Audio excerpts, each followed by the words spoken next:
Let's try something. Clap once if you can hear me. Clap twice if you can hear me. Clap 3 times and let's get started. All right, thank you.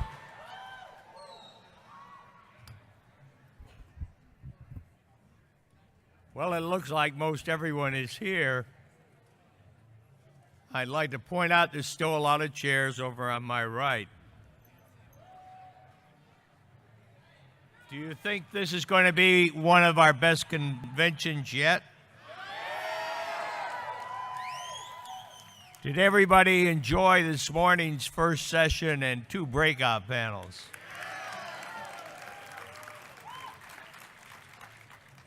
Has everybody figured out how to go back home when they go back home to open 2 more Oxford houses? I think one of the things that you all should be proud of is that Oxford House has continued to grow and to keep a good reputation. Let's grab a seat for those who are coming in so we can keep the noise level at a reasonable amount. Let me give you a sketch of what is going to happen this afternoon at today's second general session. Dr. Wesley Clark is going to speak to us and bring us up to date on where the country is vis-a-vis recovery and addiction. Then we're going to have the candidates for World Council to give a 2-minute campaign speech. And we don't have a lot of candidates, but we do have 5 candidates for the resident seats and 4 candidates for the alumni seat. And so after Dr. Clark, we will go through that exercise, and you all remember to vote for the right person by the time designated tomorrow, which I think is, what time is it that they have to vote by? We have 6 resident candidates and 4 alumni, right? Now, one of the great joys I've had over the years, having stumbled into that first Oxford House and stayed clean and sober, I got to meet some of the leaders in the field of alcoholism and drug addiction. We need to fix his laptop, so can you use this? Okay. Dr. Clark's laptop. At the federal level, It's on. is it on? Yep. Can you hear me? Oh, you can't hear me. Okay, how's that? At the federal level, the federal government began to get very serious about dealing with alcoholism and drug addiction in the mid to late 80s. In 1988, as you all know, they passed the Anti-Drug Abuse Act, which included that provision on group recovery homes. And it was that law that set up the whole business that a group of 6 or more recovering folks could get a loan of up to $4,000 to help start a recovery house. At about the same time, the federal government was also organizing an agency that would focus on alcoholism, drug addiction, and mental illness. And within that agency was created the Center for Substance Abuse Treatment. And my first experience with the Center for Substance Abuse Treatment was it was headed by Dr. Benny Prim. And Dr. Prim retired, and a new guy came in. And we all wondered, is this new guy going to have all the expertise of the old guy? And how's this new guy going to do? And I remember the Clinton administration was in power, And the new guy, we learned his name was Dr. Wesley Clark. And in 1999, when the first Oxford House convention was held in Washington, D.C., we thought we were quite the cat's pajamas. We had a fancy hotel. There was almost 200 people there. And one of the guys we invited to speak to us was Dr. Wesley Clark. Initially, I don't know that Dr. Wesley Clark was that anxious to leave his offices at the agency in suburban Maryland and come all the way into downtown D.C.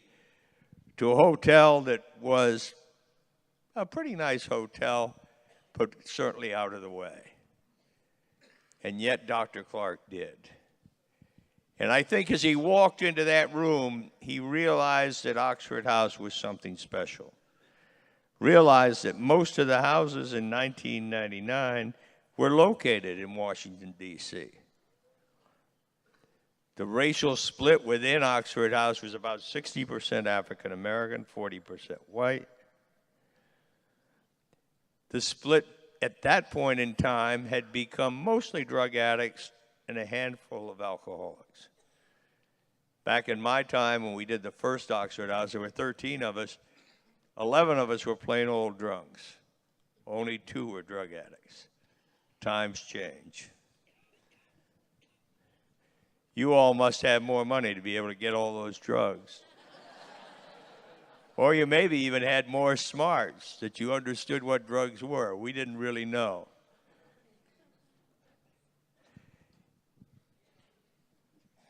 Well, in almost every convention since that first one, we have been honored to have Dr. Wesley Clark appear before us and talk with us and meet with us. Over the years, our greatest level of pride was to tell people, you know, at our last convention, Wesley Clark was there. A touch of class. And so it is with a great deal of pride that I introduce to you today H. Wesley Clark, who has retired from the federal government, but now is a Dean's Executive Professor of Public Health at Santa Clara University in California. Dr. Clark, we are so pleased that you have joined us for our 20th convention and the 17th time that you've been here. Thank you, sir.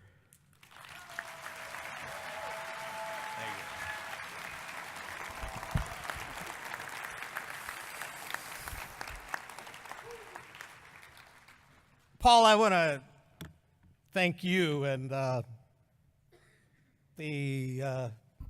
the members of Oxford House. You are the people, and now you all have matching T-shirts. It's like a whole squadron of people. Where are the black and white ones? I saw the black and white ones. But the key issue is Oxford House represents an important component of recovery. We had 2 breakout sessions this morning, and the key issue of the breakout sessions is to remind folks that in addition to, of course, Dr. Madras' wonderful presentation, that research is going on, that there's a high level of concerns about the various issues, that a new bill, H.R. 6, has just been approved by the Congress, which is right now otherwise occupied. That's going to go to the president, who right now is otherwise occupied. And so when we get past Saturday, we will be able to deal with a host of issues. The focus, of course, is on opioids, and that is a good thing and a bad thing, and I'll get to that. So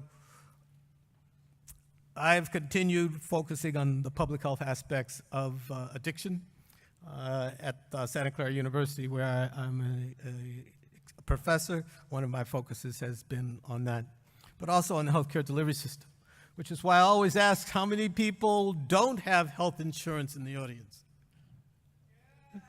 Right.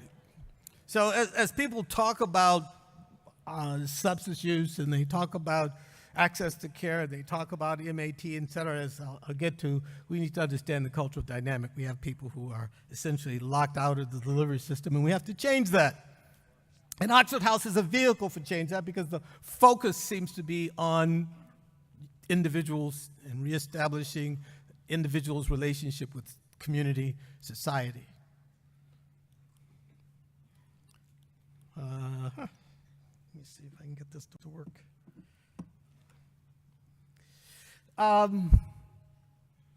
There's a cultural dynamic that captures the ambivalence of our society. This was an ad that I saw in a mall. And my question is, what are they selling? What are they selling? The name of the product is Addict. It's a perfume. Can you find the perfume in the picture? It's like, where's Waldo? Do you know, can you see the perfume? And with my aging eyes, almost cataract informed, I can barely see the perfume. We are selling addiction, and yet we want to deal with it. And I'm not trying to limit free speech and commercial speech and all of that, but I am saying we have these mixed messages in our society and in our culture. And what Oxford House has traditionally tried to do is to clarify those messages so that we don't confuse the picture. This morning, Dr. Gitlow pointed out that many people who develop problems had problems before they developed the problems, and we have to deal with those problems too. We can't simply say, stop using and everything will be fine. That is part of the complication. Speaking of culture, last year, Future and Mask Off, and this is a generation issue. I'm 72, so I have to guess what these people are talking about. But I didn't have any problems when the song says Percocets, Molly Percocets. I'm not so old that I don't know what the man is talking about. Does anyone here not know what they're talking about? Oh, someone raised their hand. Oh, well, good. I'm definitely not so old. Percocets, Molly Percocets. This was a popular song. It was number 6 on the Billboard last year. Think about that. Macklemore came out with a song about drug dealer. And my drug dealer was a doctor. He had the plug from Big Pharma. Pharma said he would heal me, but he only gave me problems. My drug dealer was a doctor. He had a plug from Big Pharma. I think he's trying to kill me. He tried to kill me for $1.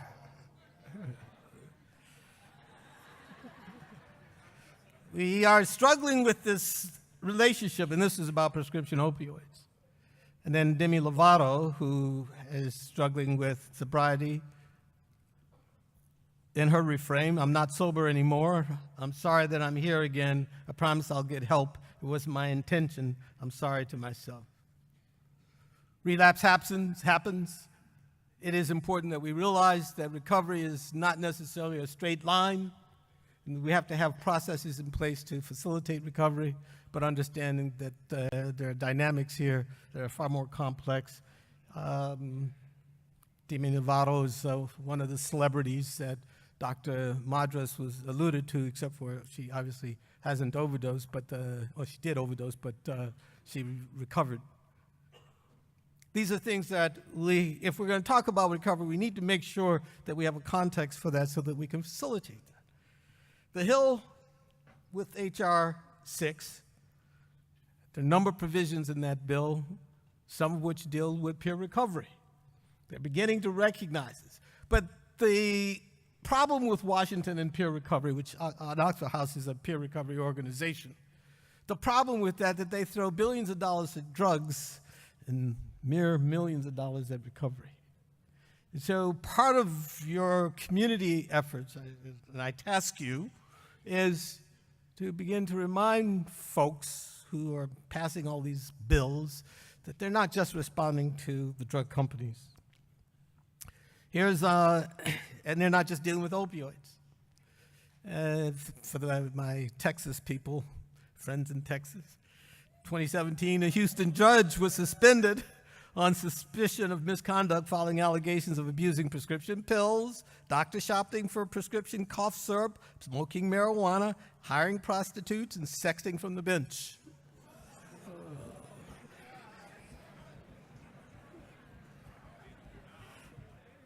And to be gender neutral, she was dealing with multiple problems, clearly. And a city councilman took an overdose of an inhalant, chlorethane, and methamphetamine. Died earlier this year. None of this then is about one drug. None of this is about a simple phenomenon. Things are going on in people's lives, and you need a holistic environment to deal with it, and that's what Oxford House offers. Peers talking to each other about what's going on in your life, rather than a simple solution to a problem. In Houston, methamphetamine is ranked the #1 drug in the state. It's important that, and the #1 threat, with heroin being #2. So, Oxford, I've been with Oxford House enough, as Paul pointed out. So the different drugs come and go, and the different substances come and go, but the human beings remain, at least thus far. And what we have to deal with is what's going on in your lives, not just what I call the drug du jour, the substance du jour.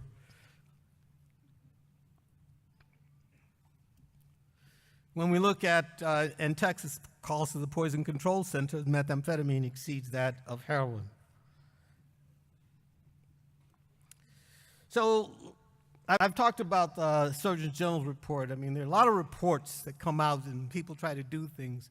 But the key issue of the Surgeon General's report was viewing addiction in America as a public health issue rather than simply a substance abuse issue.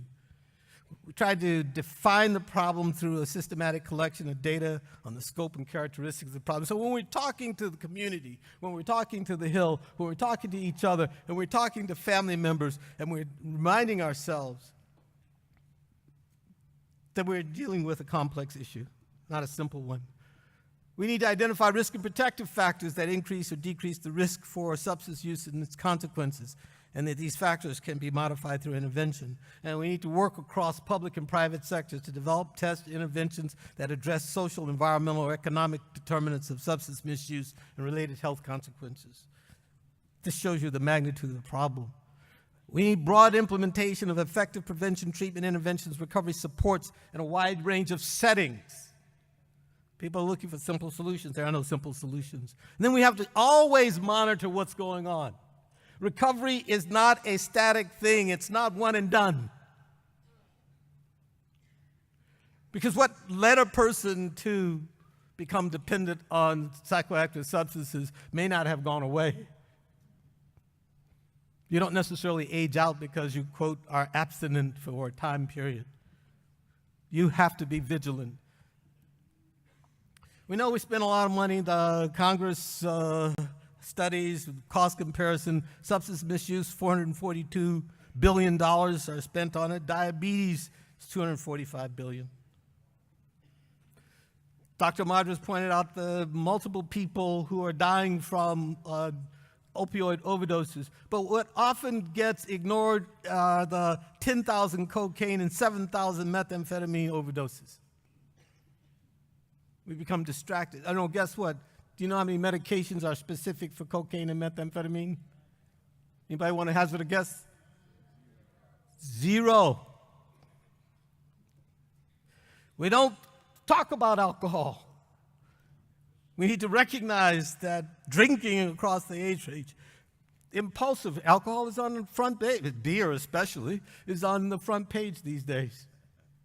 Those of you who listen to the news and read the newspaper will know beer and beer behavior. Behaving badly while intoxicated. Maybe or maybe not. but definitely beer. And these data show millions of people are drinkers, and this isn't, and 65 million people are binge drinkers. When you drink 5 or more drinks on a single occasion, what's the likelihood of you going to behave rationally? Reasonably. Perfectly. These are things we have to talk about. It doesn't matter what your race or ethnicity. I always use the Asian bars there because Asians complain that they're often viewed as the model citizens.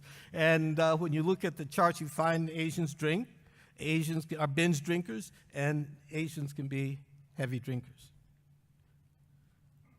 The problem with when you succumb to these problems is it doesn't matter what your gender is, your race, your ethnicity, you have problems, you have problems. Heroin use, not nearly as prevalent as it's been alleged, but it is an issue. The overdose death is clearly a public health crisis, and we have to deal with that.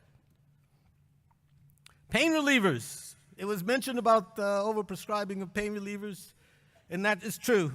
But the fact of the matter is, as with a lot of psychoactive substances, only 12.5% of pain relievers are misused by the people who are surveyed by the National Survey on Drug Use and Health.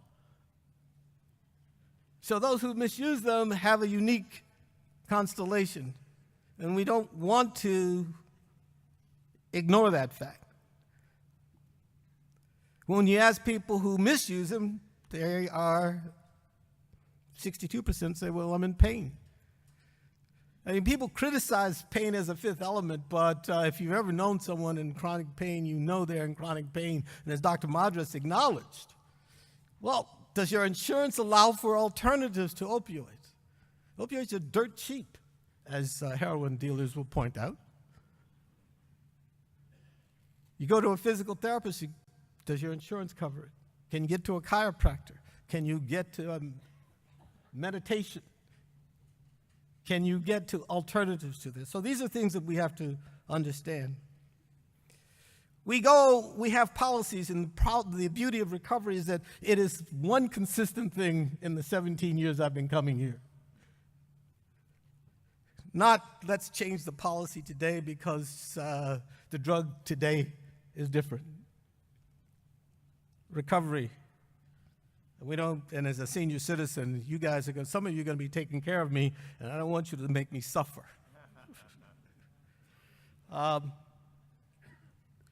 Rational policies. In 1986, I wrote a paper with some colleagues, and I said, what you're supposed to do when you use these medications is talk to the patient.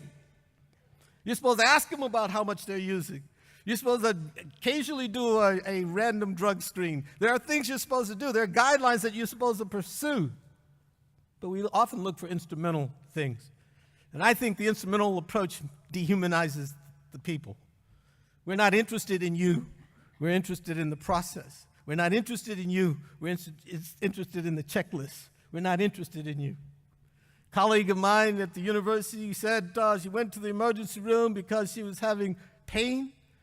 She has a history of having pain. The doctor was looking at the computer, and the computer said that she was on different medications. The doctor said, well, you have no reason to have pain. Why are you here? She said, well, I have phantom limb pain. She said, what do you mean? I said, didn't you notice if you had stopped looking at the computer and noticed that I'm missing a limb? The computer becomes a substitute for the patient. We talk to the record and not to the patient. Oxford House allows you an opportunity to be heard, say something, talk to someone. Facing addiction in America, that was the rationale for the Surgeon General report. And unfortunately, it came out during a period of political transition, so it's been sort of bumped aside in favor of the President's Commission. But all these reports ultimately have to deal with people who struggle with life, and in struggling with life, use alcohol and drugs to their detriment. We need to recognize that the healthcare system has historically treated substance use disorders as moral failings. It's your fault. I can drink and you can't. 99. I can use pain medications and you can't. And that's not the case at all. As Dr. Gitlow pointed out, people have these genetic predilections or psychosocial predilections or victims of trauma. We deny trauma. Oh, no, there's no child abuse in this household. There's no rape. There's no trauma. Moral failings. The vision for public health is to create concrete evidence-based recommendations on how to reduce substance use and misuse and related harms in communities across America. They have policies and practices, and recovery has to be an integral part of this, and recovery needs to be supported at a much higher level than it is. The Surgeon General's report had these 5 overarching messages. Both substance misuse and substance use disorders harm the health and well-being of individuals and communities. Addressing them requires implementation of effective strategies. Oxford House is an effective strategy. Highly effective community-based prevention programs and policies exist and should be widely implemented.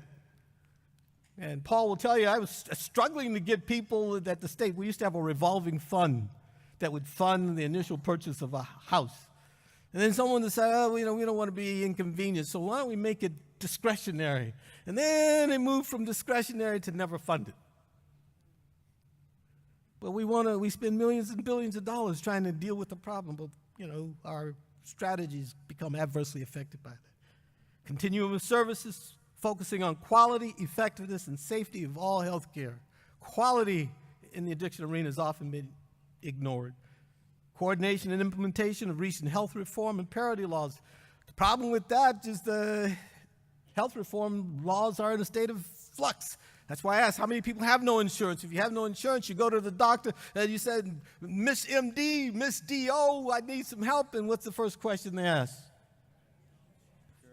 What insurance do you have? My brother was just diagnosed with cancer, and we were calling up, figuring out where he should go. And the first question we were asked is, what kind of insurance do you have? Large body research has clarified the biological, psychological, and social underpinnings of substance use, and we need to keep that in mind. The report has 7 chapters. I won't go through the 7 chapters, but these are the various chapters. As Dr. Madras says, addiction is a brain disease. It's also a genetic disease. It's also a familial disease. It's also a social disease. There are effective prevention programs. There are all various treatments and recovery. Chapter 5 is one of the things that we should keep in mind. If you use substances chronically, it affects your brains. It changes your brain. And it takes time for that to recover. As Dr. Gitlow said, it takes time now. 12-step programs long ago figured that out. 90 meetings in 90 days actually has biological basis. If you go to the big book, you won't find that. The reason they don't want you to do anything for the first 6 months to a year is why? 90 meetings in 90 days so your brain can readjust. Don't make any major changes in your life during the first year because your brain has been adversely affected. So once you reach that point, you need time to straighten out.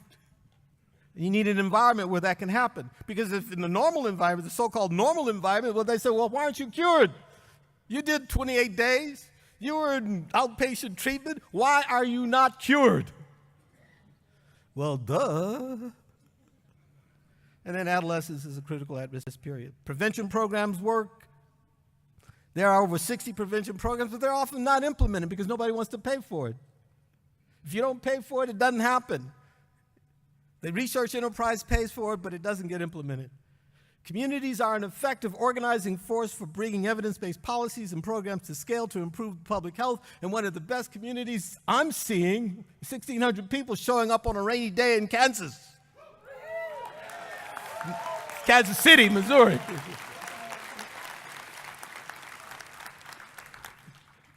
You are an organizing force. You are the community. And that becomes important. Marijuana. We don't know much about the public health impact, but we know a lot of people are getting high. In 2015, High Times had a contest. They call it the Cannabis Cup in Denver. Now, back in the day, you had good kush if you could do 9%. The people who are working in the field, as it were, 24.6% in the plant. This is not concentrate. This is the plant. Up from 9% to 24% marijuana, THC. 31% THC, 32%. The reality is our state's getting hooked on dope money. Now, anybody who's worked with the dope community, there's a lot of money to be made. And they're illegal money, but states are now buying into this. And that's a question. Pharmacotherapies. MAT is wonderful. It works. As a physician, I support it. And there are different kinds of pharmacotherapies. The depot form has gained a lot of currency as of late. And I have concerns about the depot forms. Well, on one hand, it works. But on the other hand, there is the view that you can't be trusted. Well, we're going to give you enough medication to last you a month, and you can't change your mind because we give you this injection. And you don't have to worry about compliance because we give you this injection. Again, the system is trying to go past you and what you need and get to the situation where we don't have to trust you, and naltrexone. You start looking at medications. It's a $9.6 billion industry around opioid pain management, and it's gotten a number of other things. So opioid painkillers, $9.6 billion. But the addiction medication arena, $1.4 billion. Overdoses, $1.3 billion. Side effects, you now see constipation being, if you got opioid-induced constipation, here's a medication for it. It's been legitimized. You can't poop. I can help you.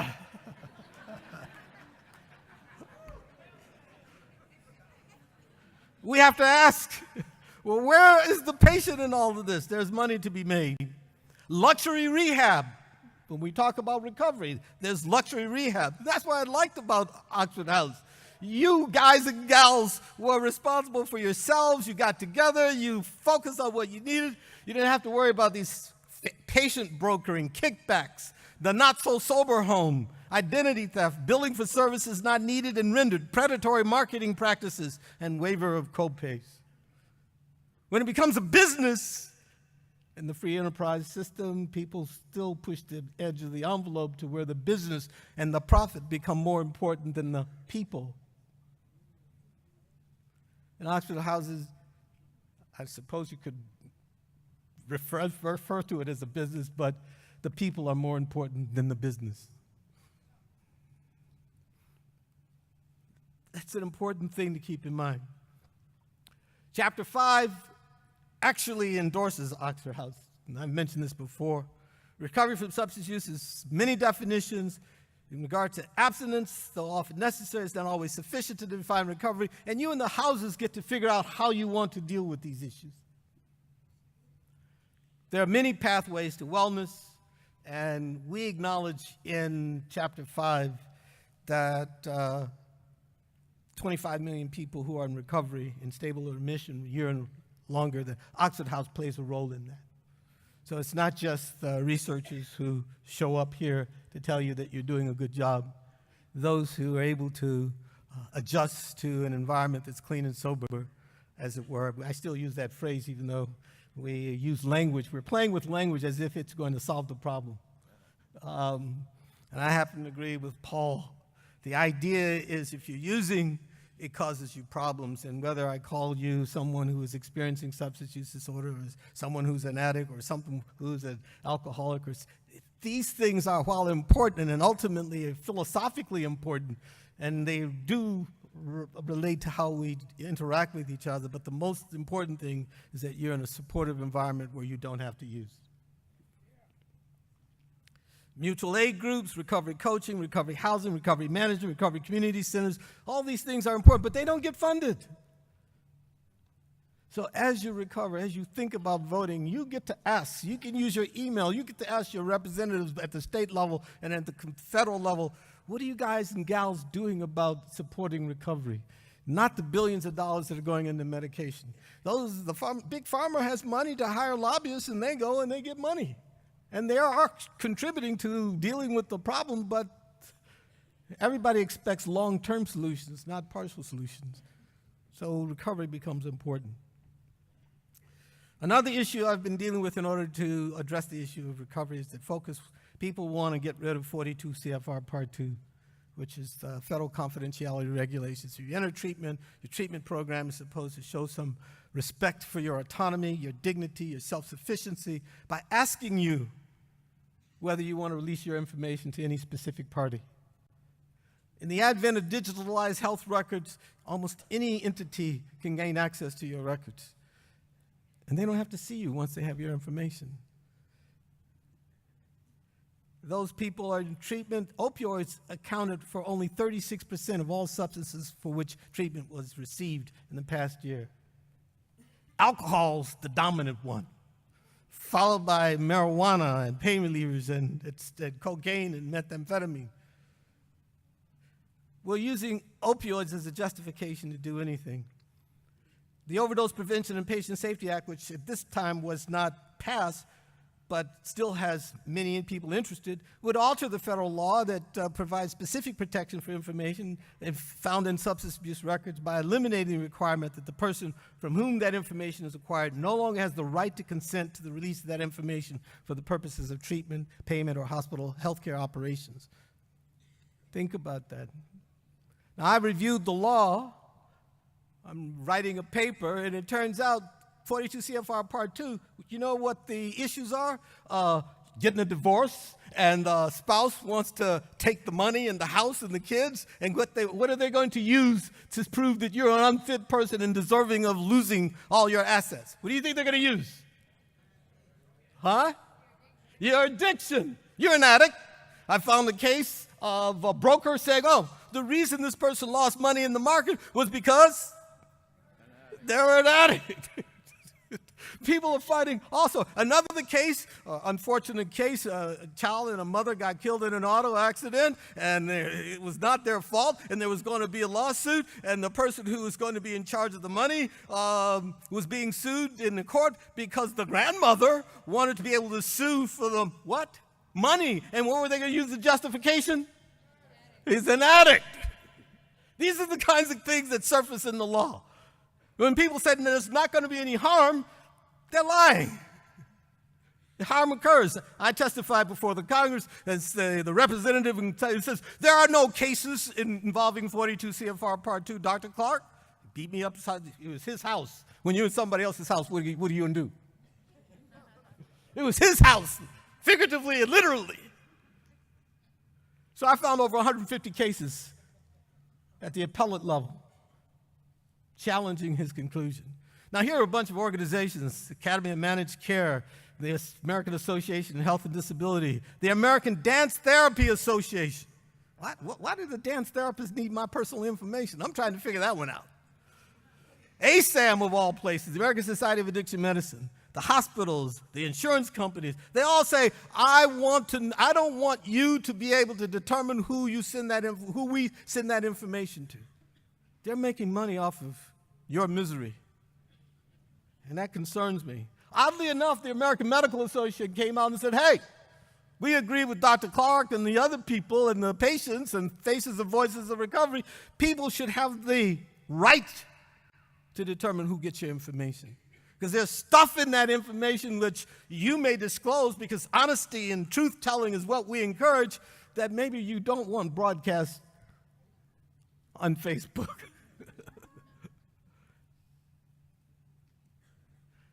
These are the harms that occur in your life if you're not careful. The loss of autonomy, the loss of privacy, loss of employment, loss of housing, loss of child custody, loss of benefits, discrimination, loss of freedom, arrest, prosecution, incarceration. These are some of the people who can get that information under HIPAA. Non-healthcare professionals, business planning and development, such as conducting cost management and planning-related analytics, underwriting, enrollment, premium rating, evaluation of practitioner performance. At one of the hearings, the person said, we want predictive analytics. We want to know who's at risk so we can anticipate that. Whoa. AI and addiction.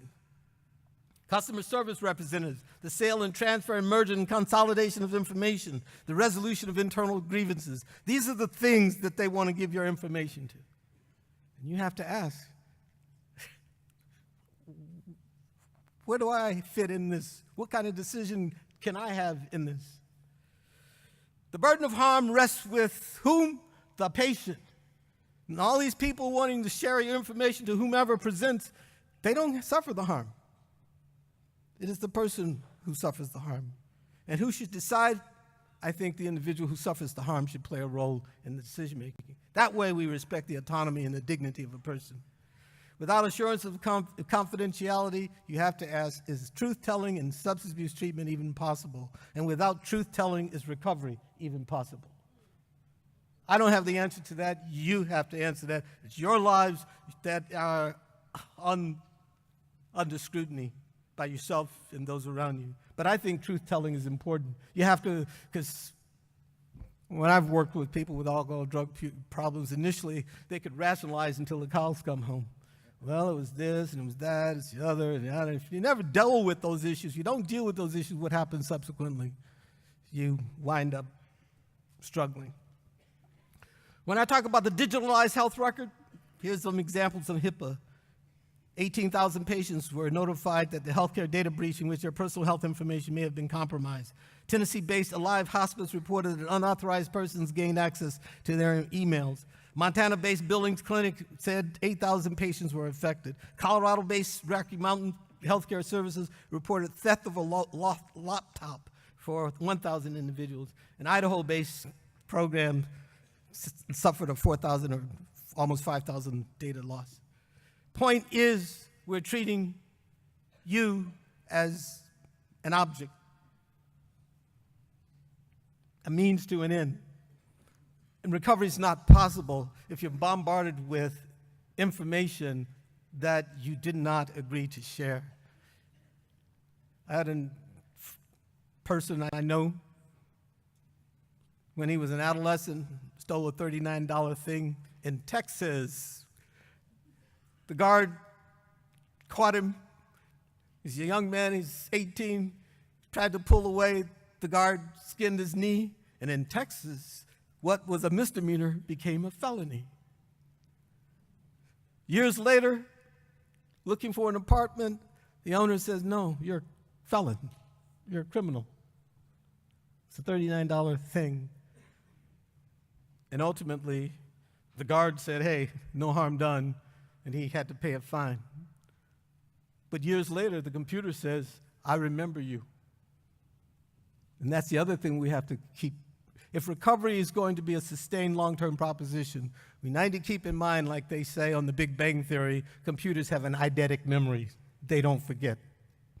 And if we're going to facilitate recovery, we have to treat people as an end and never as a means to an end, as Immanuel Kant said. Stigma and discrimination during a time of the opioid epidemic continues.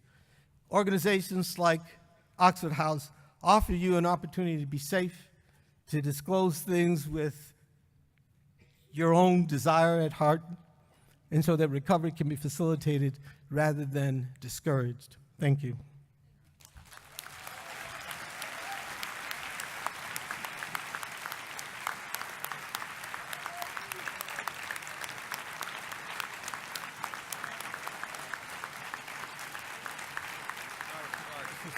Thank you very much. Thank you.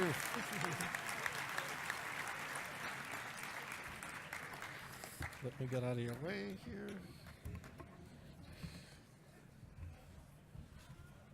Dr. Clark, thank you very much.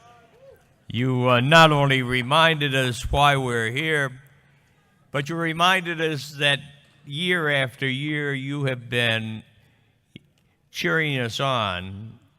And I looked out at the audience and I said, my God, we've listened to what he said, and we continue to grow. A couple of years ago, you'll remember that a theme of our convention was Oxford House, the blueprint for success. And Dr. Clark looked at that blueprint, which, by the way, is repeated on your program on page 61 after the stories. And he said, that blueprint is the way everyone should lead a normal life. And so true it is. In our blueprint, we include the business of respect. You look around this room, 1,600 some people respect each other. My God, where else can you find that? Well, I suppose you could find it at a Kansas City football game with that quarterback that can throw with both hands. But apart from that, very few places in society where everyone is given equal treatment. And there is no discrimination. There is patience, tolerance, understanding. And it starts with you all believing that you're not second-class citizens just because you're drunks and druggies and crazies. You take the initiative and rent a house in a good neighborhood, not a slum neighborhood, not where people don't want you to be around you. Oxford houses are on the right side of the tracks. Oxford houses are our home and family. And Oxford houses are good neighbors. You heard Lenny and others this morning talking about the fact that we actually do something to help the neighborhood. Now, that's a big deal thing. Jane dragged me out to a community association meeting the other night, and I said, oh my God, how does people put up with this shit? And she said, that's your whole preaching about Oxford House. It's a democracy and everybody gets involved. Well, I bet you that you all get involved in a more meaningful way than my neighbors in the North Hills Sligo Citizens Association, where we spent 3.5 hours talking about, well, what if the governor makes the Beltway 1 lane bigger?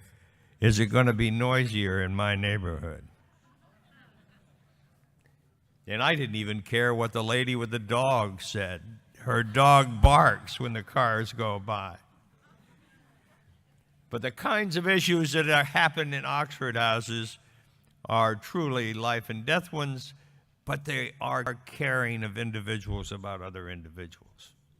That's a good thing. One of the things I want to mention, since I mentioned that blueprint, which is on page 61 of the program at the end of the stories, is that these stories in our program are important. And there's story after story after story. If you go on our website, you can look back at previous programs, and they're different stories. You heard me this morning talk about Andrea and Alona, who were in that 60 Minutes program, and that they survived and have done well and prospered. But in each of these stories, there's something that each of us can relate to, because we do have this common bond of being alcoholics, drug addicts, and crazies.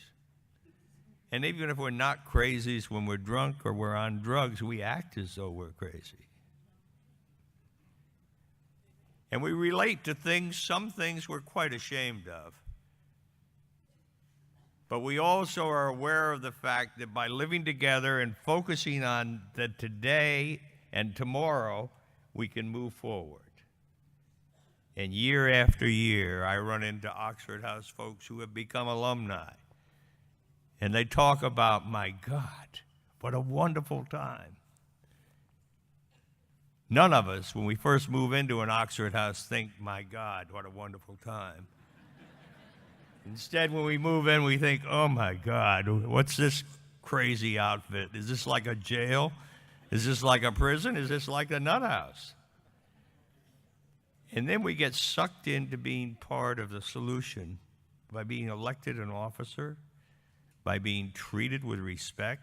Everybody has an equal vote. Everybody pays an equal share of expenses. And I'm struck over and over again when people re-entry from incarceration and they say to us, my God, they gave me a key to the house. Now that's a big deal, I guess. I have never spent a lot of time in jail or prison, but I've never had great success in holding on to a key to the house. So Jane never lets me have the key to the house. She carries it. And if she doesn't have it, it's in the green pot in the garage that's up over the wheelbarrow. And I know that. and don't have to have the responsibility of having a key to the house. But city after city, I hear Oxford House folks who are proud to be given the key to the house because they are trusted by the people they live with. I hope that we continue to grow, and I know we will. And I hope that one of the lessons we've learned from our growth to date is that we succeed by setting a good example. We're never going to convince President Trump or Vice President Pence or any of the congressmen or senators on the Hill that we've got a magic bullet. We don't have the magic bullet. The magic bullet was here long before us. It was a constitution, it was a country where individuals had freedom, and having that freedom taken away from us by booze and drugs, we put that aside and we've decided to experience freedom ourselves. And experiencing freedom ourselves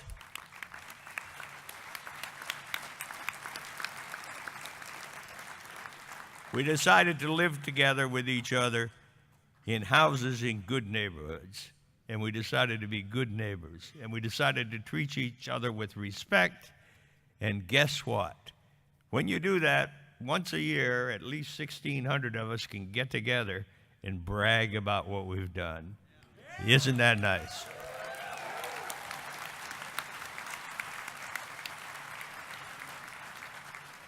Dr. Clark, thank you very much, and we appreciate you coming. Tell the folks in California, here we come. Let them use all that opioid money they get to hire some outreach workers to start some houses.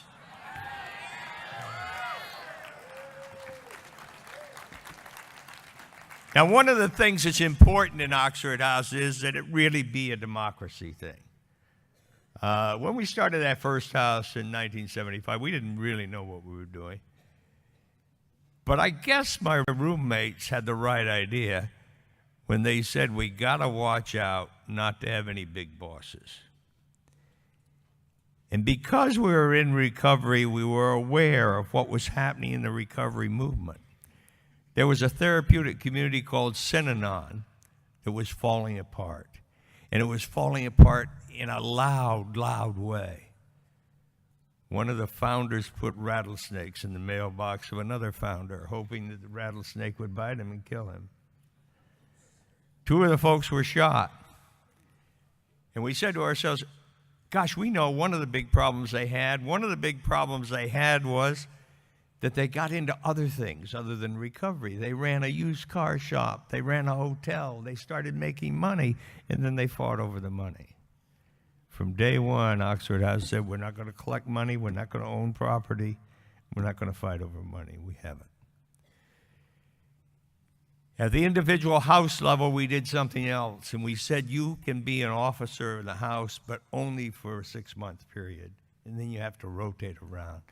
And we did that because the Synanon problem wasn't the big problem that caught our attention. It was plain old gangs. Some of the folks have been in prison, and they said, you get gangs, the biggest, toughest guy becomes a gang leader, and he doesn't give up. He doesn't say there'll be elections every 6 months. He says, do what I want you to do. Well, I suppose my roommates looked at me and said, he's a gang leader, I can tell it. But whatever, it was time for a compromise, and we said, what about if you're only in office for 6 months? And that system has worked.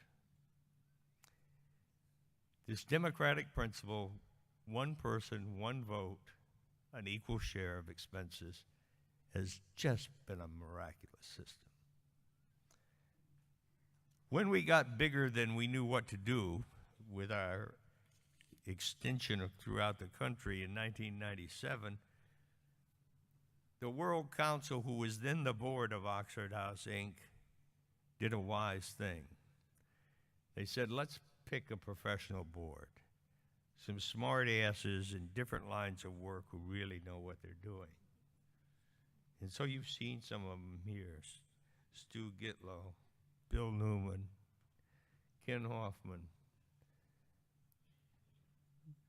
Dr. DuPont, others on the board that are experts that we brought in to help guide us through the pitfalls of how the hell do we handle a lot of money and a lot of people. I looked at Marty's picture of the staff, of outreach workers and Oxford House staff. My God, there's 132 people. We've become a big business.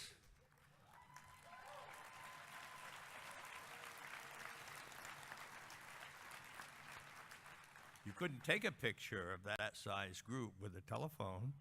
You have to use Marty with his camera, and he gets a fancy big picture. But we keep on track with our board.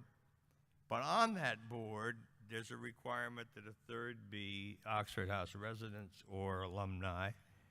And one of the representatives that's on the board is Tim Ring, who is the current chairman of the World Council.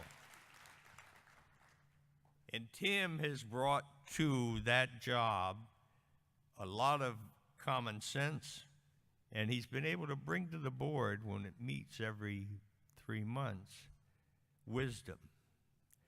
And that wisdom has come from the fact that the men and women on the World Council get a good feel for what's going on, whether it be in Kansas or Missouri or Texas or Louisiana or the state of Washington. They reach out and understand what are the issues, what are the problems, what new things are coming up. And Tim is able to convey that to the board and help the board keep Oxford House Inc. on track. Last year, less than 4% of all the money that came into Oxford House Inc. was used for overhead. Now that's a big deal. Most nonprofits end up with at least 10% of the money coming in as overhead. Oxford House kept it at 4%. Now part of that's because I'm stingy and I'm the boss. Part of it is also because our system and our organization is well organized, and one part helps the other part function well. You are the people who elect the members of the World Council. And each year at this convention, we ask these folks who want this job of being on the World Council to come up and tell you why you should vote for them. This year, we have 6 folks running for the slots of being resident members of the World Council. And I think there are either 3 or 4 slots open. But you vote for the people you want, and ballots will be available. And the job I want to do now is call up the residence candidates first. And why don't all of them come up, stand behind me, and then I'll give each one 2 minutes.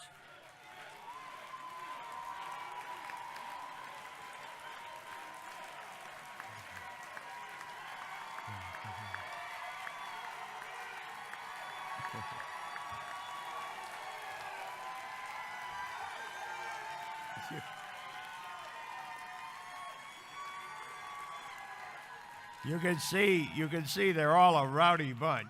We just want to have them sit at the table and you can call them up. Sit at the table and I'll call. Okay, as they're sitting down at the table, I'll call them up one at a time. I will probably do it alphabetically, just to show no prejudice.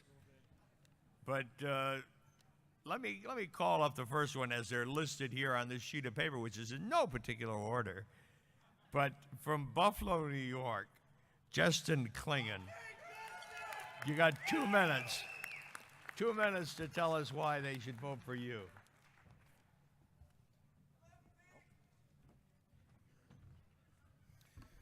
Hi, I'm Justin Klingon from Buffalo, New York, as he just said.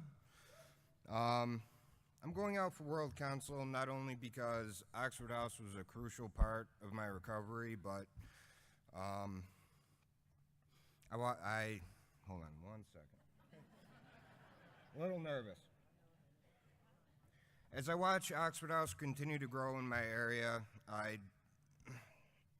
find it important that I would love to be a part of it. In this room, there's, 16, almost 1,700 people, and it would be a shame not to be a part of something so big. In Buffalo, New York, there's 20 houses. 14 people from those 20 houses are sitting right over there.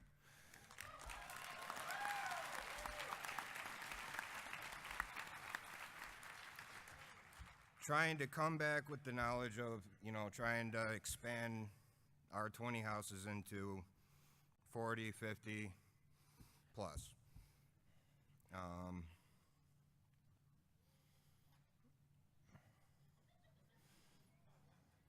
Well, it would be a great honor to be elected as a part of the World Council, to bring, like I said, to expand our, little part of Buffalo, the Oxford House community, and offer the sobriety and fellowship that you see all over the country.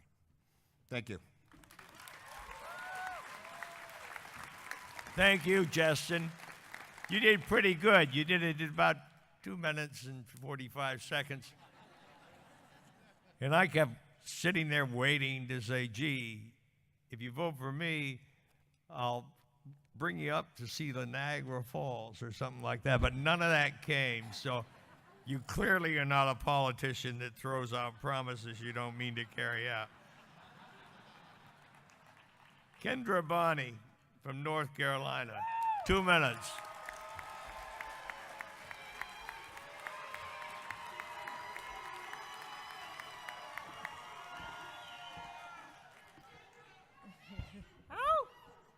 Y'all hear me?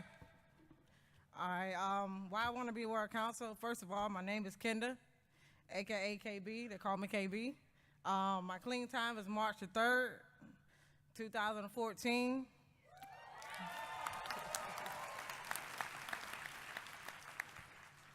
I've been a resident of Eastwood, Oxford House in Greenville, North Carolina.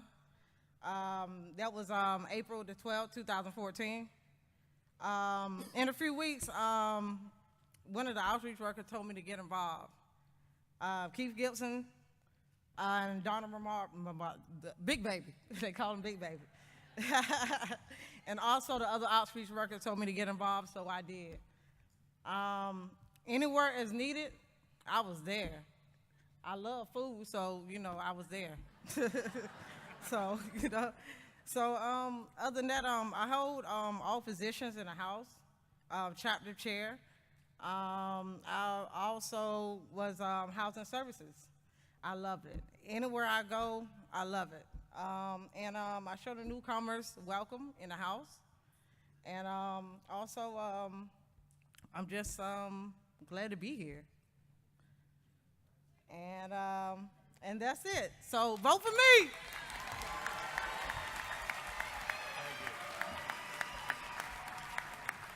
Thank you, Kenda. Our next candidate is from Oregon. John Ware. John.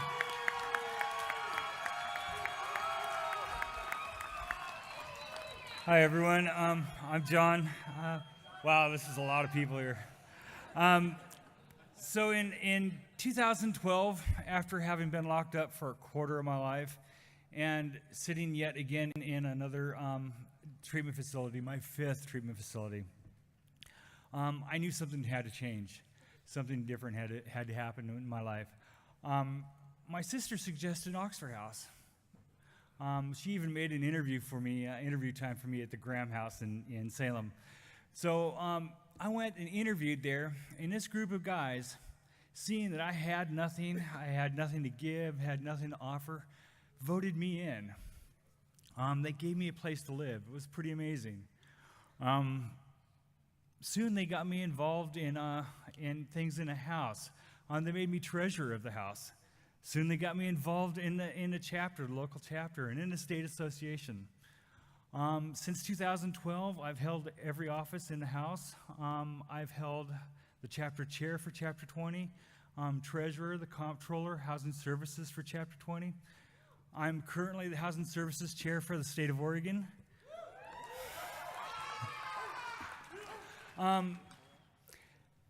So service has been a huge part of my recovery. From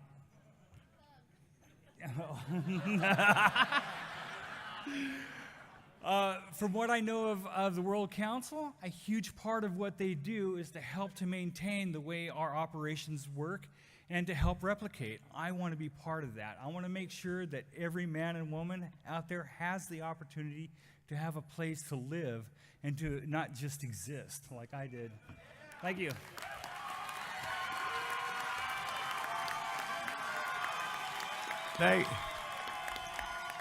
Thank you, John. And I have no doubt that if you get on the World Council, we'll all buy you a watch so you can really stay close to that 2 minutes.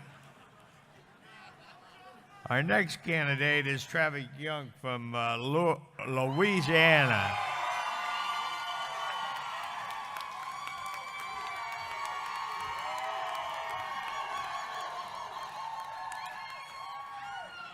That's my people over there. I'm Travis. I'm an alcoholic in long-term recovery. That means I have not taken a drink or used a mind-altering substance since March 19th of 2012. I didn't do that, right? Y'all know that. I'm a drunk. I spent all but 6 months of that in Oxford House, Alexandria, Chapter 6, where my people. That's right, yeah. Held every position in the house, every position in the chapter. I've been a regional officer. This was the next evolution for my personal growth, as well as the benefit of my regional association and my chapter. Would love to serve each and every one of you. I am a big believer in the first tradition, our primary purpose. We are here. We are here to have that bed for the next guy that wants to stay sober, stay clean. That's why we're here.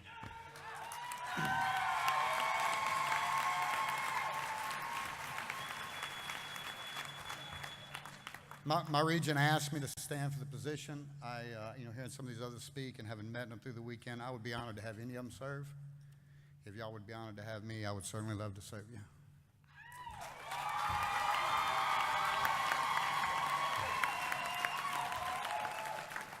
Thank you. I bet you that brandy has taught those folks from Louisiana how to yell.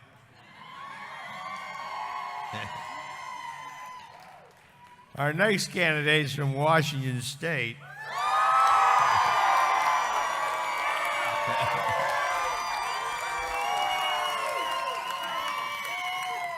Rick Lewis. Hi, my name's Rick. I'm a person in long-term recovery, which for me means I haven't had a drink or a drug since June 1st, 2007. So we all have a passion for our recovery and for Oxford House, right? I mean, how can we not? Oxford House helped save our lives. When I walked through the door of my first Oxford House in 2007, I had no idea what to expect. No idea how much it would change my life. I'm here to ask you to help me to continue to give back to Oxford House by re-electing me to the World Council. I'm currently serving on the World Council as the Propagation Committee Chair. Last year I was elected, and let me just say this on a side note, it wasn't easy giving this speech last year either. Last year I was elected to a one-year term on the council, not knowing what to expect. It's been an amazing year working with some amazing people on the council. Unfortunately, my work's not done. I have more work that I've started that I'd like to see through. Let's see. And the only way I can accomplish that is with your help to vote me back onto the World Council. So please join me and the Washington State delegates and elect me to the World Council. Thank you, Rick. And our final resident candidate is Aaron Vick from Oklahoma. How y'all doing?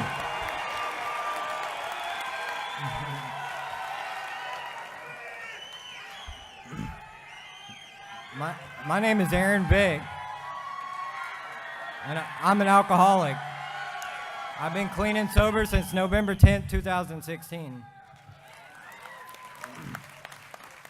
Instead of telling y'all why y'all should vote for me, I'm going to tell y'all why I decided to run for the World Council. I wouldn't be alive today if it wasn't for this organization and that House manual.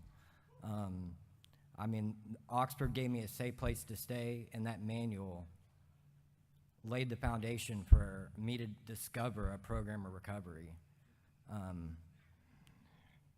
I didn't have any growth in my recovery. I didn't feel I had any growth in my recovery until I actually got involved in this organization at my chapter and my state level. And I believe that my only responsibility to the organization that saved my life is to leave it a little better off than I found it. So I am asking for y'all's vote. I mean, let me serve you guys. I mean, it's changing my life. Vote for Vic. Thank y'all.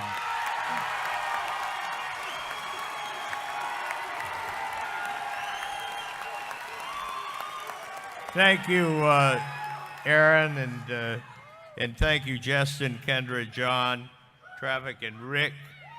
You guys step down, and we'll let the alumni folks come up and convince us.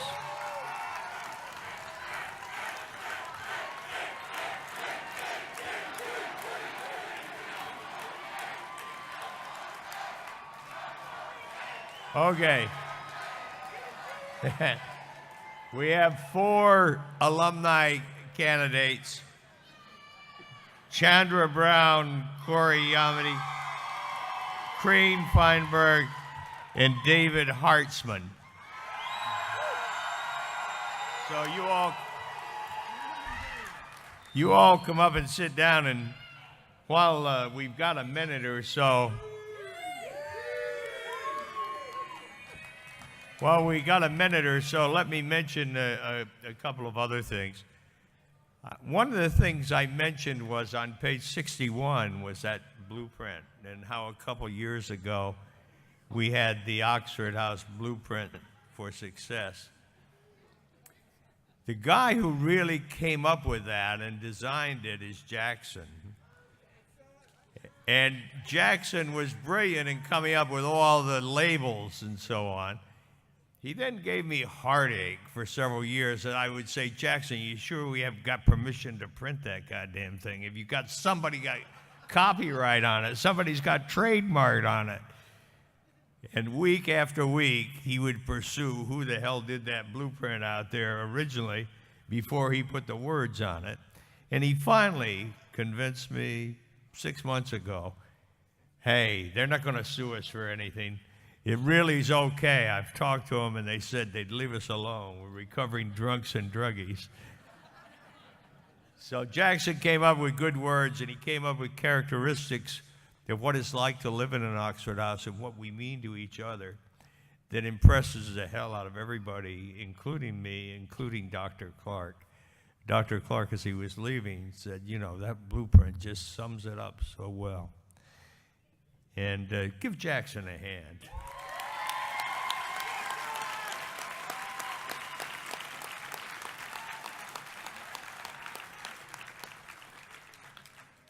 Now, I don't want to go down the road of giving too many compliments out, but, you know, certainly as this convention goes on and as the crowd is so large and things work so well, we know that Kathleen and Jason and Leanne and many others have put in hours to make it work well, including Jackson. And let's give all the staff, including those that I forgot, a hand.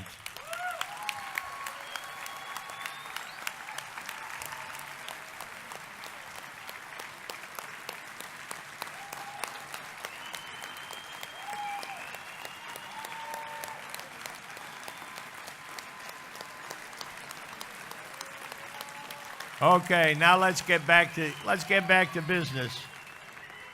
Let's get back to business here. What we want to do now is hear from the candidates for the alumni segment of the World Council. And then what we're going to do is give the directors 100-year awards. But the first candidate we'll hear from, who's a candidate for the alumni segment of the World Council, is Chandra Brown. Chandra.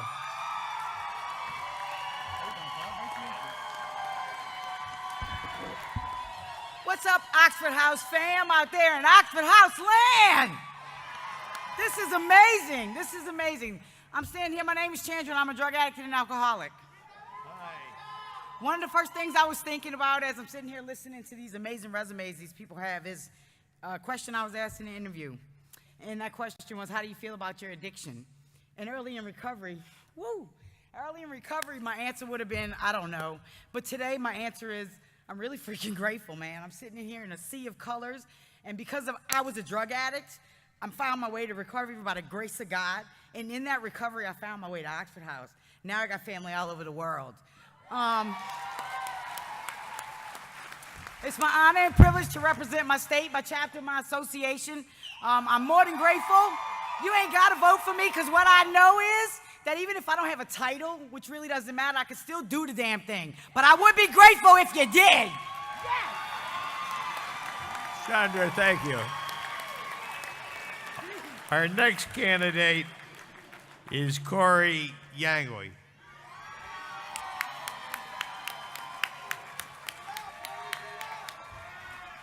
Good afternoon, family. My name is Corey Yancey from the great state of North Carolina. A lot of my friends know me as Fancy Yancey. My clean date is February 21st, 2012. That's also the first day that I stepped foot into an Oxford House. My first week in Oxford House, I got involved. I stayed involved. I had helped open many houses in Raleigh, North Carolina. I was asked to move to Fayetteville, North Carolina after our convention we had in Portland. I was only supposed to stay 2 weeks. I'm still there. That's 4 years ago. I've held every chapter position, every officer position. I am now North Carolina's Alumni Association Secretary. I have worked with Cumberland County Drug Court, North Carolina Department of Corrections.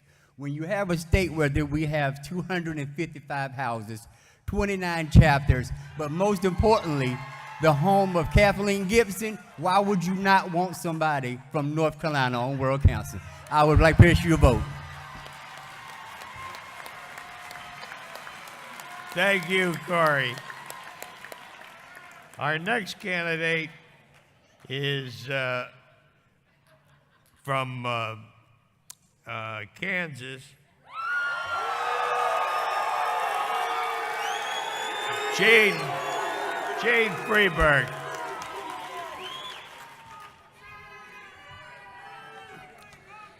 Hello, Oxford family. My name is Gene Friedberg. I'm a recovering alcoholic and addict. I work a 12-step program with a sponsor. I have 7 years clean. My clean date is September 3rd, 2011.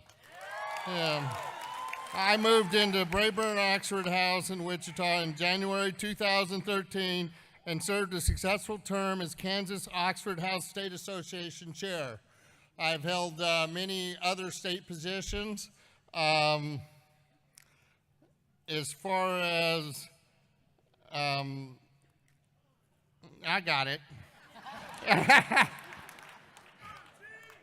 Okay, currently I am, an alumni. I'm very active in the Alumni Association. Was just elected as Alumni of the Year. There was 2 of us males in the Chapter 13, 6, 3, 7, and 8.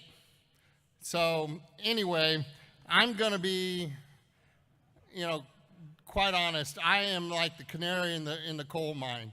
I have my finger on the Oxford House. It says I have my finger on the chapters. I know what's going on. I'm connected. I stay involved. I would really appreciate your vote. Stay clean. Vote Gene.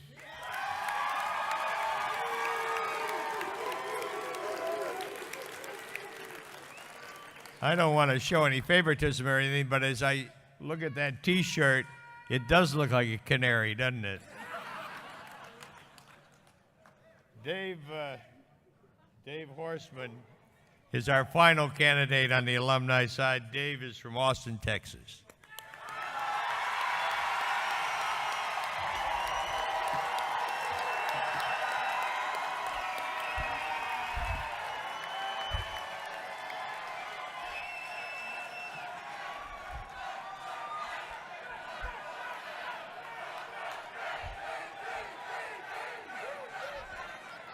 Hey guys, my name's Dave Horstman. I'm out of the great state of Texas, and I'm definitely a service junkie. I'm also a person in long-term recovery, and what that looks like is that I don't pick up a drink or a drug and haven't had the desire to since January 9th of 2015.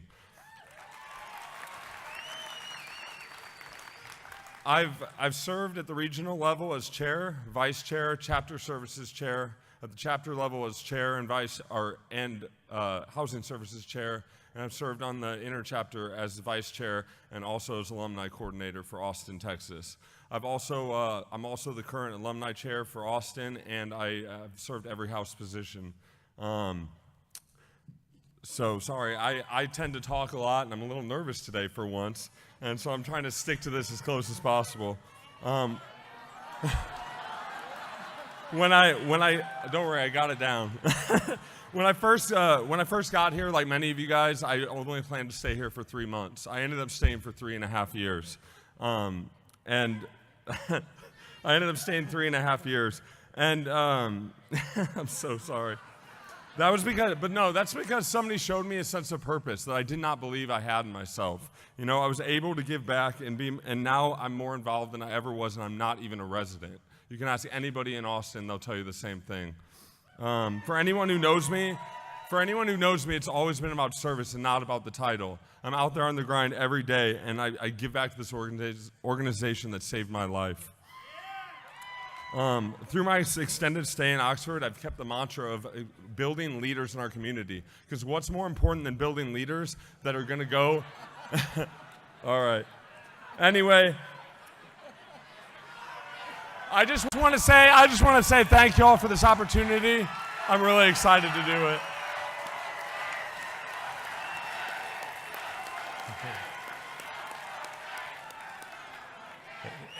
And Dave was able to do all of that, only going over by 2 minutes 32 seconds. Look, I think we're lucky that we've got some wonderful candidates for both resident and alumni membership. Let's give them all a good hand.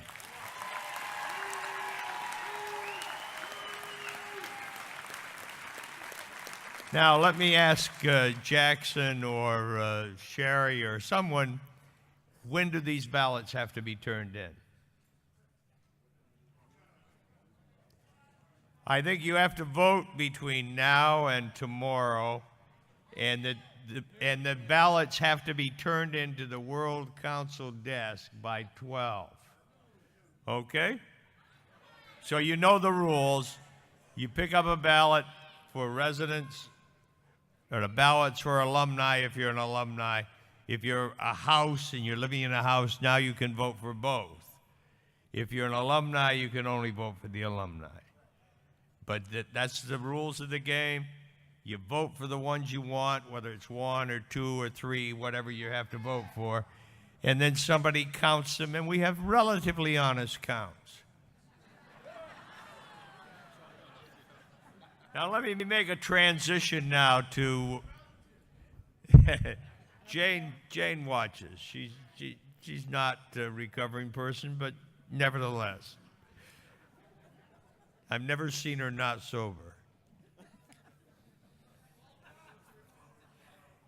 Now, this next part of the program is something where all of you deserve a tremendous amount of credit.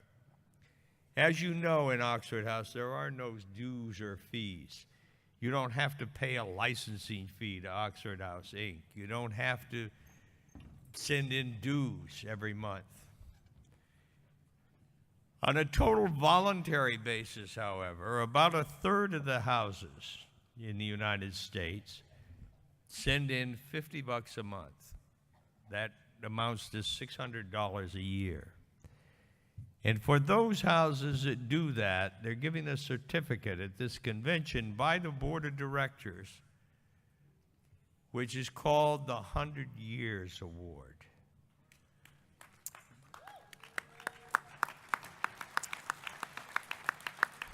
Why is it called the 100 Years Award? It's called the 100 Years Award because very early on, the folks in Oxford House realized that over the long run, if Oxford House is to be here in 100 years, it's because it will owe its existence to no one other than ourselves.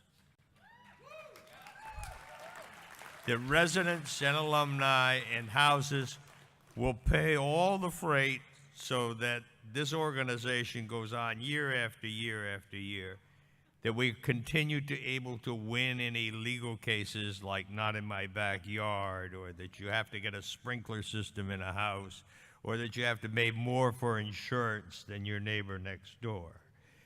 Those kinds of things now are things that Oxford House, Inc., the umbrella organization, does, along with hiring folks like Jackson and the other outreach people to carry the message, to be like agricultural extension workers who teach you how to rotate crops or whatever the hell agricultural extension workers do.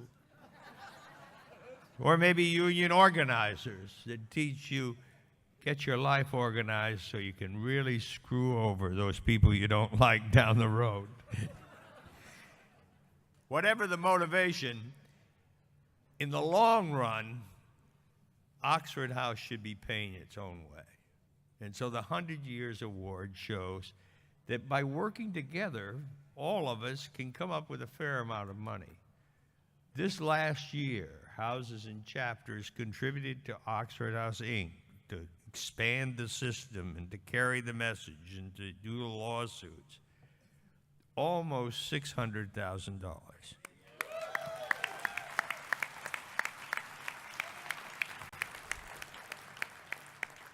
In the program that you got for the convention, specifically on pages, and I'll tell you in just a minute because I'm looking, on pages 62 and 63, all the houses are listed by state who qualified for the 100 Years Award. And I'll tell you, I'm impressed, and everybody I know is impressed. You don't have to do this. You don't have to send a cent to Oxford House, Inc. But the fact that you do says a number of things. The most important thing it says is that you're willing to make a small sacrifice to help others get what you've got. There are no houses in Montana. There are no houses in North Dakota. There are no houses in South Dakota. There are no houses in Rhode Island. But because you all dip into your pockets, send in some money, we're constantly reaching out to open up those areas so there'll be houses there. You know, there are other things you can be proud of. There's a house in England. There are 4 houses in Ghana. There's 28 houses in Canada. There's 16 houses in Australia. And those are all represented by sharing the information and the money. I should mention Australia in particular because Myrna Brown is here today. And Myrna Brown got on a plane 12 years ago to go to Australia to share the strength, experience, and hope and how the hell you start an Oxford House. And once she got there, after that 21-hour plane ride, she had a heart attack. And I called her up and I said, Myrna Brown, don't you dare die. I'm happy to report that 12 years later, she's at this convention. So let's give Myrna a hand.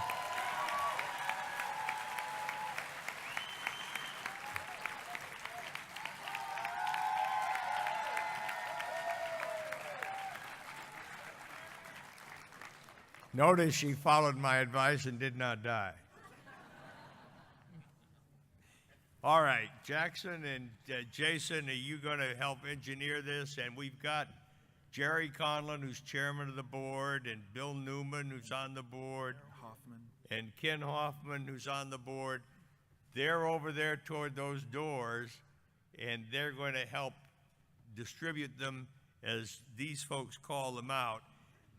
Because we've got some really large groups, and we want to make sure to get your picture professionally done so you can brag about it to your friends that you help these poor suffering alcoholics and drug addicts in other places. These guys will tell you what to do. Go ahead.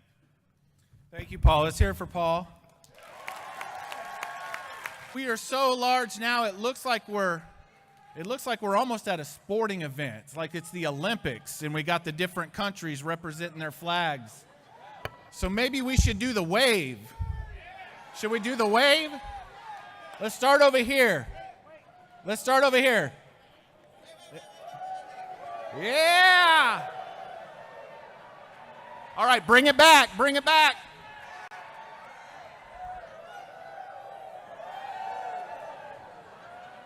All right, one more time. Bring it back.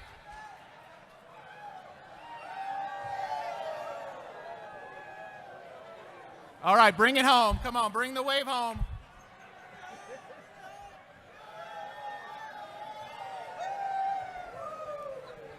That's impressive. That's impressive.